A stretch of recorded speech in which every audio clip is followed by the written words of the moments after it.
Good morning students. Today we are going to start our new chapter, that chapter 13, how do we fall ill. Okay?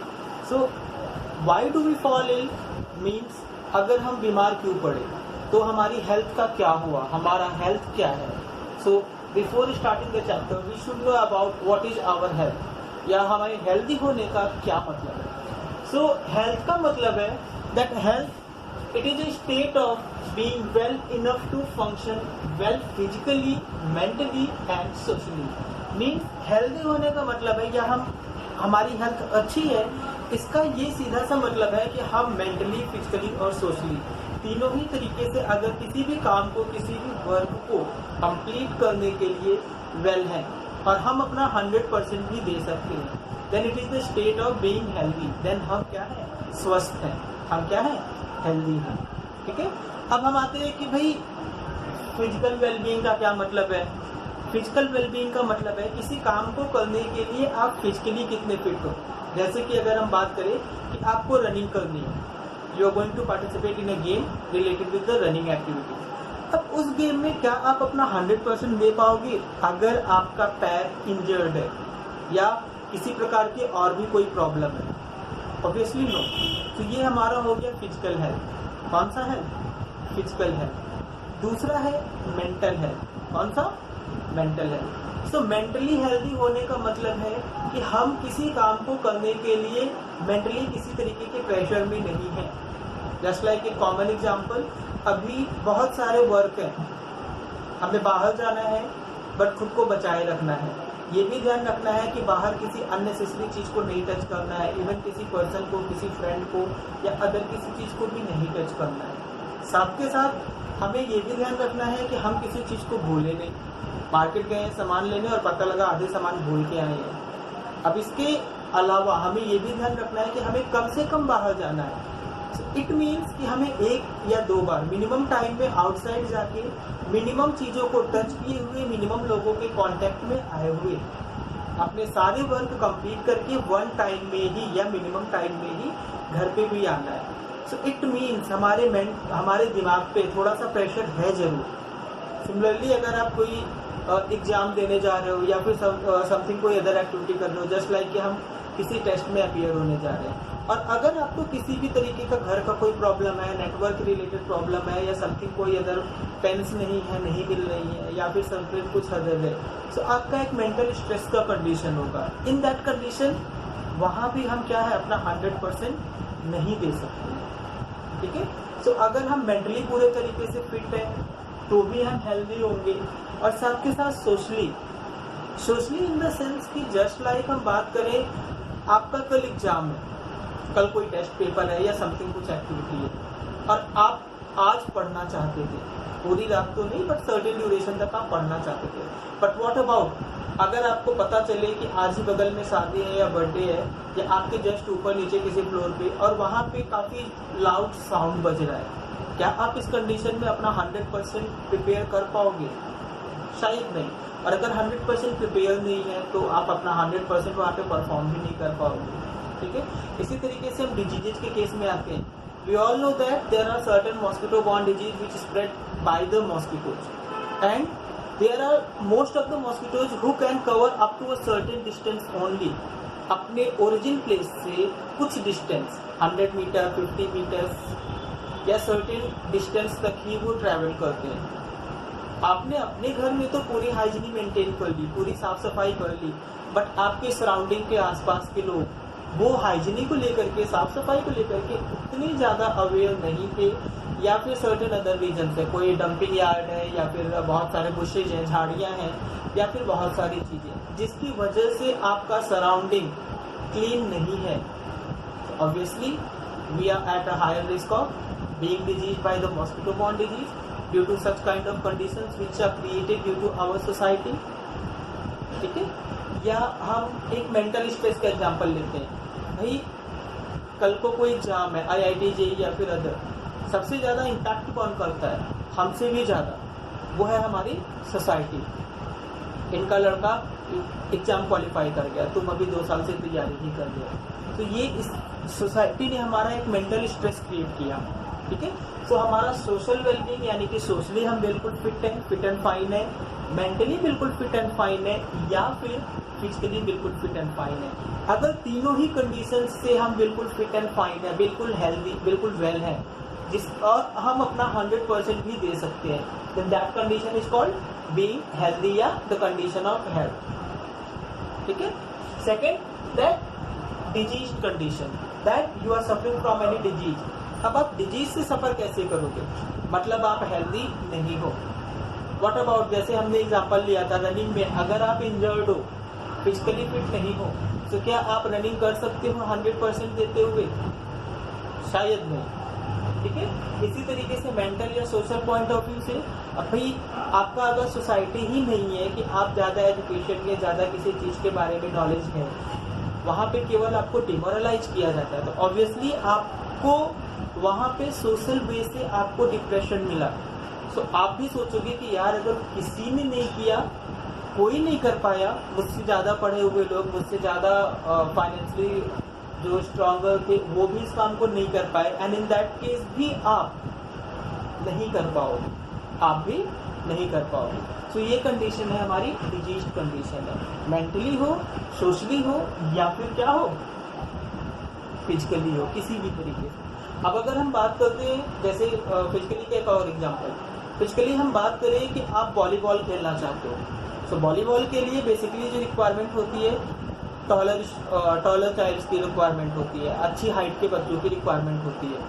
अब आपकी height, आप active तो बहुत हो लेकिन आपकी हाइट बहुत कम है, कंपेयर्ड विद जो रिक्वायर्ड हाइट थी उससे भी कम है। सो क्या एक 3 फुट का लड़का वॉलीबॉल में 6 फुट के लड़के से ज़्यादा कंपटीशन कर पाएगा? सबसे पहले तो वो अपनी हाइट की वजह से ही रिजेक्ट होने के चांसेस उसके ज़्यादा होंगे। दैट्स ओके, वी नो कि आगे नेट की तरफ या अवे फ्रॉम द नेट अलग अलग हाइट के बच्चों की ज़रूरत होती है।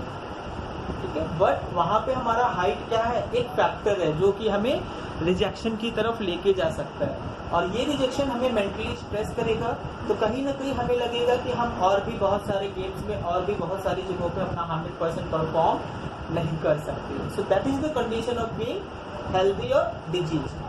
ठीक है। So what could we do for being healthy? Healthy होने के लिए हमें क्या क्या करना चाहिए? बहुत सारी एक्टिविटीज़ है, बहुत सारी चीज़ें जो हमें हेल्दी होने के लिए करना चाहिए। जैसे सबसे पहली एक्टिविटी है यूज फ्रेशली प्रिपेयर्ड फूड। हमें पता है कि हमें freshly prepared food, freshly cooked food, तुरंत बना हुआ खाना खाना चाहिए। क्यों? क्योंकि उसमें बैक्टीरिया, जर्म्स के होने के चांसेस मिनिमम होते हैं।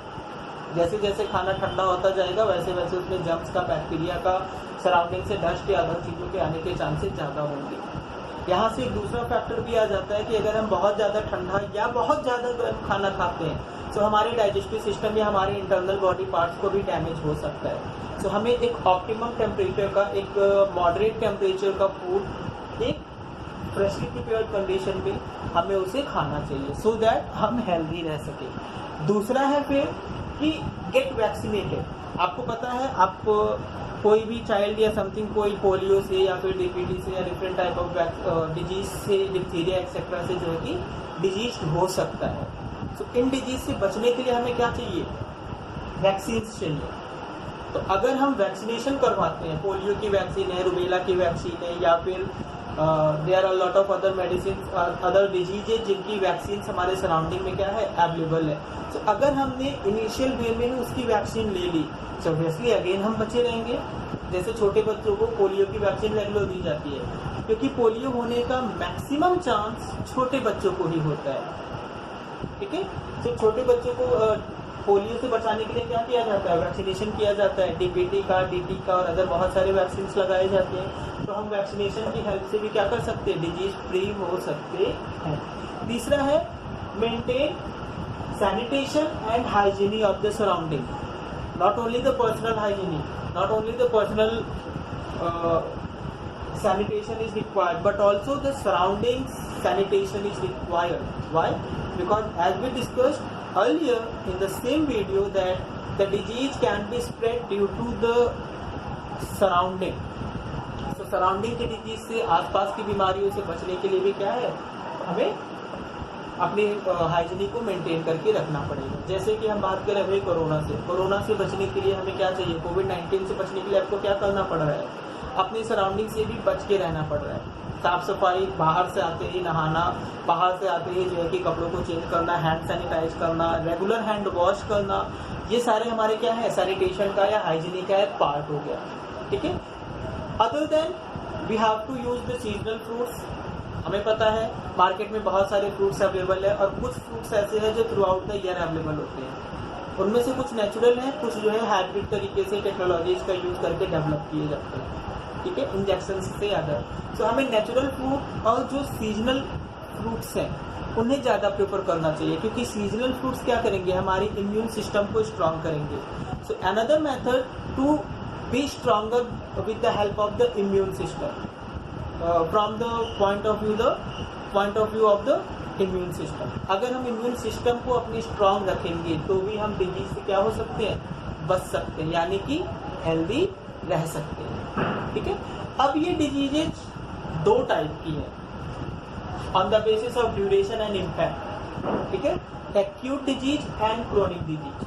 कौन कौन सी, acute disease and chronic disease. ये जो एक्यूट डिजीज होती हैं ये हमारी बॉडी पे केवल कुछ टाइम के लिए रहती है, शॉर्ट पीरियड ऑफ टाइम के लिए क्या होती है, हमारी बॉडी में प्रेजेंट होती है। On the other hand the chronic diseases last for the long duration, ये लॉन्ग टाइम तक हमारी बॉडी में रहते हैं। दूसरा है कि एक्यूट डिजीजेज से कंपेरेटिवली लेस डैमेज होता है क्योंकि वो शॉर्ट टाइम तक है, बट क्रोनिक डिजीजेज से क्या होता है, कंपेरेटिवली ज़्यादा डैमेज होता है क्योंकि वो लॉन्ग टाइम तक होते हैं, कंपेरेटिवली हमें ज़्यादा डेंजर क्रिएट करते हैं। तो अगर कोई डिजीज ज़्यादा टाइम तक है तो ऑब्वियसली उससे रिकवर होने में भी ज़्यादा टाइम लगेगा। सो क्रोनिक डिजीजेज से रिकवर होने में भी हमें क्या होता है, ज़्यादा टाइम लगता है। On the other hand acute diseases से हम जल्दी रिकवर हो जाते हैं। एक्यूट डिजीजेज से क्या होता है, हम जल्दी रिकवर कर जाते हैं क्योंकि हमारी बॉडी को डैमेज ज़्यादातर चांसेस में कम ही होता है। डैमेज ज़्यादातर क्या होता है, बहुत कम होता है। Now few examples of the certain acute and chronic diseases. तो हम सभी को पता है common cold, other than the कोविड-19 एक अलग बीमारी है। कॉमन कोल्ड क्या है, 2 से 3 दिन 4 दिन तक ही नॉर्मली रहता है, रेदर देन आपने एंटीबायोटिक्स लेके गलती नहीं की है, होता है ऐसा। ठीक है। So acute diseases just like common cold हो गया, इन्फ्लुएंजा हो गया, ये हमारे क्या है, एक्यूट डिजीजेज है। आपको पता है इनसे जो है कि ये शॉर्ट टाइम तक रहते हैं, इनका इम्पैक्ट बॉडी पे कम होता है जनरल वे में, और फिर ये बॉडी इनसे ज़्यादा रिकवर जल्दी कर लेती है। 2-3 दिन कोल्ड हुआ, 1 या 2 दिन कंप्लीट रेस्ट ले लीजिए, अपने आप बॉडी रिकवर कर जाती है। थोड़ा सा न्यूट्रिशन को ध्यान देते हुए, nutritional value of the food should be up to a level. ठीक है।